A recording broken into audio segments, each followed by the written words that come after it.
So in this video, you'll learn how to use the camera timer on your Samsung Galaxy A36. So you have to start by opening the camera app, and then in order for you to access the camera timer, you need to tap on this menu icon to view the different options.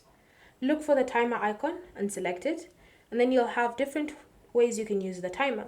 So you have 2-second timer. So whenever you tap on the shutter button, 2 seconds countdown, and then the image is taken. Again, you have also the 5-second, again, a 5-second countdown timer, and you also have the option of 10 seconds. Then when you tap, you can see your 10-second timer.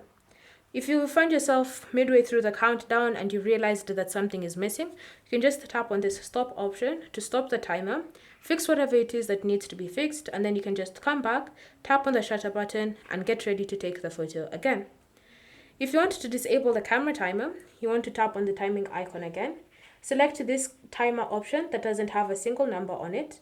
And once you've done that, you'll notice that whenever you take photos, you can no longer see the timer appearing on your screen, which means that you've successfully turned off the camera timer on your A36. So now it's up to you to use this feature the way you'd like on your A36. Thank you for watching. If you have any questions or comments, leave them down below and we'll get back to you.